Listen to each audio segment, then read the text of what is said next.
There was a time when Sean Combs, known as Diddy, was one of the most successful music moguls in the history of hip-hop.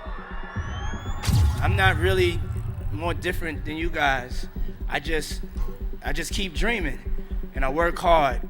If you really want to understand his full impact, just look at how his music has resonated across different generations. Even growing up outside of America, I remember in the late 2000s, just how much he paved the way for some of today's biggest stars. Puff, I want to thank you for being one of my biggest inspirations. Thank you so much, and I really appreciate you being there for me. At one point, he even referred to himself as the King of New York. Puffy was one of the first people who really sort of put the two music genres together of hip hop and R&B. Yeah, Diddy got the city. He once told me that he made hip hop mainstream, and I think there's a lot of truth to that.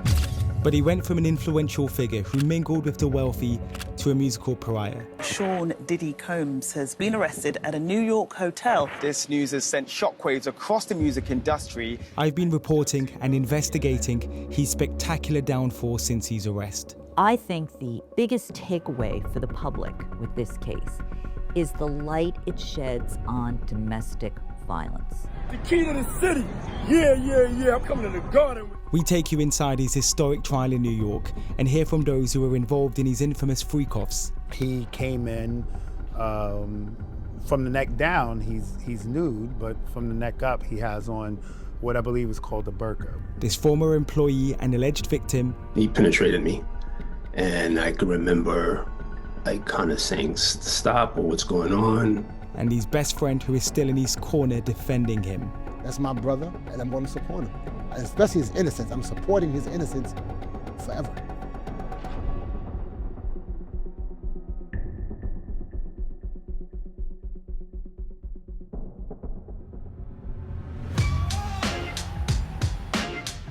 Born in Harlem and raised in a middle-class suburb of New York City, Combs was a Catholic who served as an altar boy. At just 3 years old, his father, Melvin, who was a drug dealer, was shot and killed. In his late 20s, he made his name as a talent director, producing and recording some of the most successful hits that turned him into a legendary figure. Sean was seen as a classic New York story of somebody from humble beginnings who made it big. I'd do anything just to see you smile. Gordon is a Grammy-winning singer-songwriter who worked with Combs during his meteoric rise. When I think of Sean Combs, I think of somebody who worked really hard to create this musical legacy called Bad Boy, a sound that changed the music industry. One thing about Bad Boy and myself is that we're survivors. We face adversity head on. After launching his now iconic Bad Boy Records label in 1993, he introduced the world to Biggie Smalls. Now ask yourself, why is he number one? Then ask yourself, who's done what he's done? But his own reputation as a bad boy soon started to catch up with him. I do not own a gun. I do not carry a gun. The charges and allegations against me are 100% false. He had many run-ins with the law. If you were in New York and city and in the music business in the 90s, you were gonna do work with Bad Boy Records, inevitably. People will never forget that he was the label and sort of the architect of a certain sound, but it will live on separately than him. But that's his legacy too. But over the last 2 years, his world began to slowly fall apart amid a wave of sexual abuse allegations. Then a year later came that shocking announcement when he got indicted.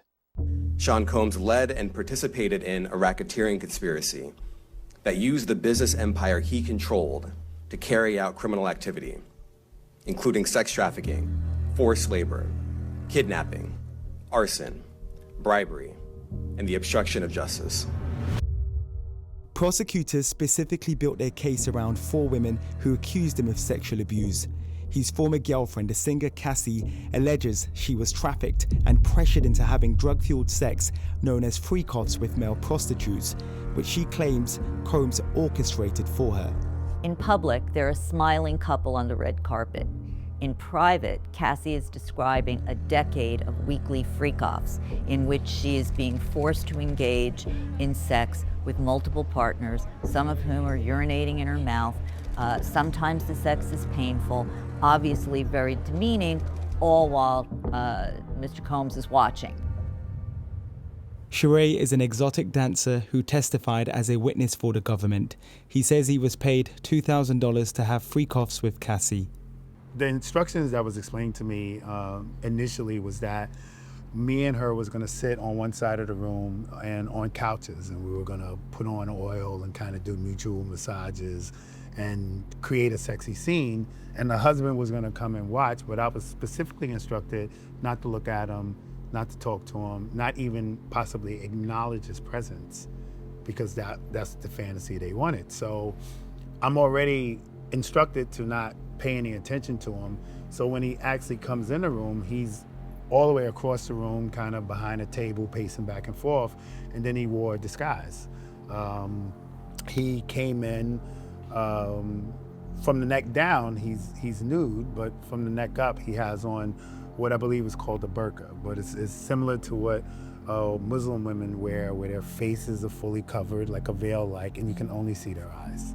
And throughout these encounters, did he tell you what to do at all, or was it always Cassie instructing you on what the next steps would be? I would never acknowledge him, look towards him. We never communicated, but he did give subtle directions to Miss Ventura, and that would be more so based on his visual preferences. So the room was always dim and candlelit, and he would say, hey, move the candle to the left, move your body to the left, have him move to slightly, and it all seemed that it was structured around him trying to get the best visual angle to see what was going on. Not only did Combs sit and watch, but he also reportedly recorded Sheree having sex with Cassie. The explicit videos were also shown to jurors, but at the time he said he had no idea that he was being filmed. These sessions went on about almost 3 years, and about a year into it, I showed up for one of the calls. They ended up putting me into a vacant room in a suite, and to kill time, I cut on the TV. It said the Essex House would like to welcome Mr. Sean Combs. What was going through your mind? Were you literally shocked? Yeah, it was holy, it was really like a mind-blowing moment. Throughout this trial, there was a lot of mention of baby oil, and that was obviously something that was instrumental to your encounters. The area where we were supposed to create the scene, there were bowls full of warm water with baby oil bottles in them, and that was instrumental to the scene we were creating. I was supposed to pour oil on myself, she was doing the same, kind of rubbing it. We would start rubbing it on each other, and then it would escalate. Combs' lawyers insisted throughout the trial that Cassie was a willing participant in the freak-offs. I will kill you if you don't show me right now. I will kill you, and I will hide you, and I will cut you up and put you... In an attempt to prove this, they played this recording of her threatening a man who said he had seen a sex tape of her. My regret is based on hearing what Miss Ventura was possibly going through. Even though I didn't firsthand get any cues, if in fact she was in distress and doing this against her will, then yeah, I have a tremendous remorse at me being a part and contributing to her possibly being sexually abused. These images were shown as evidence of the injuries Cassie said she sustained at the hands of Combs. She claimed this was the reason why she had no choice but to agree to sleep with male prostitutes. The biggest takeaway for the public with this case is the light it sheds on domestic violence. Even Combs' own lawyers admitted he had a domestic violence problem, okay? Now, he wasn't on trial for that, but it showed the public how ugly domestic violence is.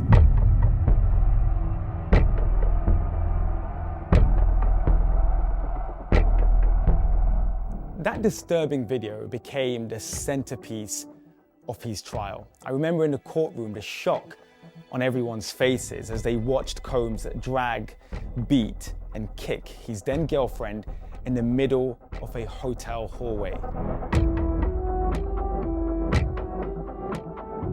This tape is a gift to prosecutors. The idea that they could have put Cassie on the stand and she could have talked about how one day in a hotel room he kicked me, he dragged me, he pulled me. But if this is a credibility contest, you can go to the videotape. Everything she described about what he did to her, they could see. The jury could see with their own eyes. A security guard who witnessed the incident in real time testified during the trial that he was offered money by Combs to hide the footage because if it ever became public, he was worried that it would ruin his image.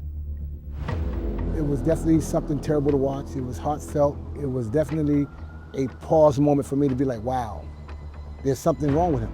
That's not the Sean Combs I know. The Sean Combs I know would have never done that. So I'm looking at it like, there's something wrong here. So to me, those were the drugs. You seen a drug addict doing that. That was Sean, that was a drug addict.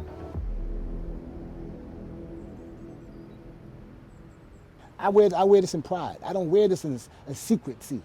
You follow me? Charlucci has known Combs for over 30 years, and throughout the trial, he was steadfast in his belief that his friend was innocent. Yet still to this day, there are no proof of racketeering or sex trafficking. There's proof of domestic violence and drug addiction. What he doing in his bedroom has nothing to do with you, me, or anybody else. And how he like it, has definitely ain't got nothing to do with us. So that's his own personal sexual business.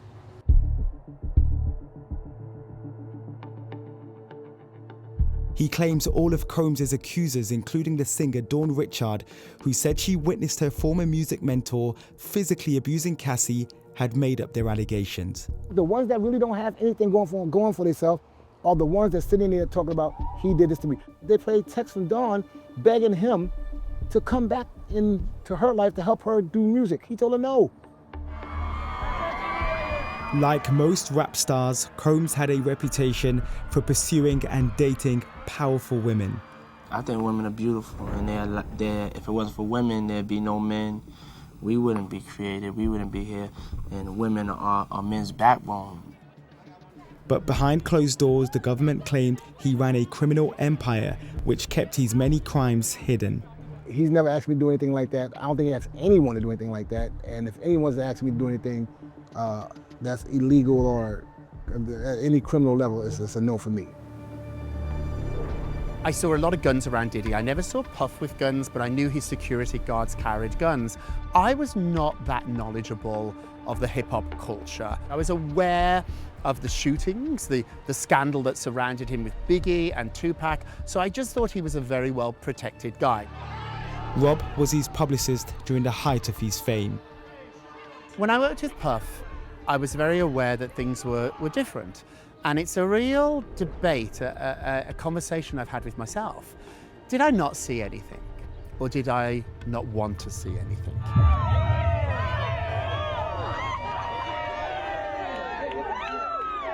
Were there some red flags? Absolutely, I wasn't naive. When I'd go to his house, I've been to a lot of celebrities' houses. I've never had to walk through a metal detector before. At Diddy's house, there was a metal detector by the front door. That was odd. A lot of celebrities have cameras around, but not in all their rooms. Whenever I was at Diddy's apartment, there were cameras everywhere, and I thought, wow, that's a little strange too.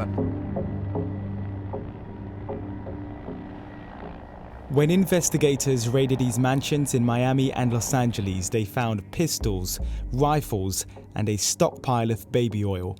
Inside his bedroom, they also discovered cocaine and ecstasy. A number of his former employees were given immunity in exchange for their testimony, with prosecutors arguing some were also his co-conspirators.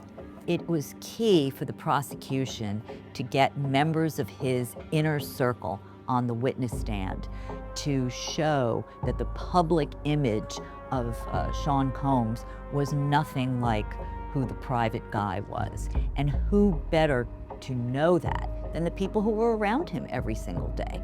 He's not a mob boss. He's not Al Pacino. He's not the Godfather. This is not Goodfellas. This is somebody's real life. Combs is still facing a mountain of legal troubles. He is the subject of numerous civil lawsuits alleging sexual misconduct or other wrongdoing. I spoke to one of his first civil accusers, a man we're calling John Doe, who said he was raped in a hotel room in Times Square just a few years ago. He penetrated me, and I could remember kind of saying, stop, or what's going on? So I actually remember just kind of sitting there with my pants still kind of down and just asking him and kind of talking out loud a little bit, I guess, like, okay, what the hell just happened? It was a really harrowing interview. He claimed he was given a drink which was laced with drugs. He said he had only gone to his hotel room to talk about payment, having worked with him on and off for the last 12 years. And when I kind of turned around to look, he was behind me, and I could remember kind of saying, stop, or what's going on? When I finally kind of woke up and kind of came to mentally, it didn't really immediately hit me that, he was having sex. That's the first time that happened to me in my life. And it's really the first sort of, sexual interaction between me and Sean Combs, and non-consensual for that matter. I could recall him telling me that night in the hotel room, I got lawyers everywhere, so go to the police. We contacted Combs' legal team with these accusations, and they told us these complaints are full of lies and we will prove them false. His last public appearance before his arrest was at the MTV VMAs, where I watched him accept a Lifetime Achievement Award. Dozens of his former friends tell me they are now considering whether to shun his music. Others say his current misfortunes are the inevitable result of his ruthless behavior over the years. Cassie came forward and we didn't believe her. He said she was a gold digger, and a lot of people, including me, had some doubts. Then the videotape was released. My behavior on that video is inexcusable. I take full responsibility for my actions in that video. Diddy has a long history of throwing money at problems and them going away. As a teenager, DeWitt grew up in the same neighborhood as Combs. Now that everybody knows who he is, I pray that he's a better man. I pray that he's a better man either way. I think about it, I'm like, how did I'm just like, I was just saved. How did I get out of that without a scratch? Not just without getting shot, but without them putting hands on me. His bodyguard, like 2 and 3 times the size of a man, you know what I mean? He is reliving an alleged incident in 1996 in which he claims he was chased by Combs and his entourage, who then fired shots at the car he was traveling in. Gun! And that's when we heard the gunshot. I heard the gunshots, and so help me, I didn't get touched. Nobody put hands on me. We were this close to hell. He took me back near to the area where we met with his former bodyguard who was with him that night. When I heard the gunshots, I said, gun, pulling back in. The last thing I remember is as we're pulling off, Puffy's yelling, get him. And I was like, what the hell? So, and I didn't realize it until that there was a gunshot, that there was a bullet hole in the window. He's a monster, a menace to society. I said it before, I'll say it again. Do you know what happened 2 weeks after? This happened around August 26, 27 at nighttime. September 7th, Tupac died, Suge Knight got shot. Bad Boy is clearly his name. And it clearly is his modus operandi. That's how he rolls. Combs has denied all the accusations against him.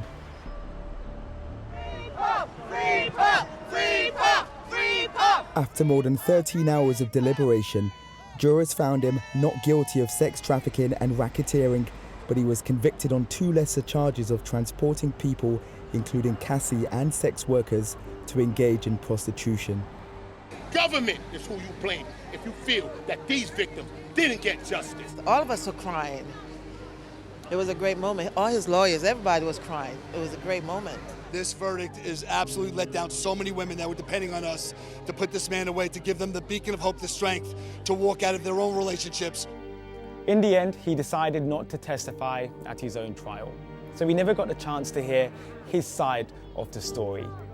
In a way, this verdict is seen as a reckoning for the music industry, as well as a warning. Whenever there's glamorous industries, be it film, be it music, there is the opportunity for abuses of power. And if all that we're going through is gonna make this industry a better and safer place for people to pursue their dreams, I'm for that. It's difficult to see, given what we now know, how there could ever be a way back for him. The public now knows all of these terrible things about you. It knows you kick your girlfriend in a hotel room. It knows you are fueled often by alcohol, drugs, anger, jealousy. Well, we already are in talks with a few therapists to give him some therapy for his anger and his drug addiction. And that's the first thing we're doing, outside of him giving his mother the biggest hug and kiss he want to give her and his daughters, and just make up the time that he lost. He's looking to just get back into sync, you know what I'm saying, get reacclimated with his family. It's a bittersweet. It's bittersweet. I'm sad to see an entrepreneur lose it all, but it's also a teachable moment. Hopefully it teaches other people to do the right thing. My childhood and upbringing has always been in association with him, his music, his parties.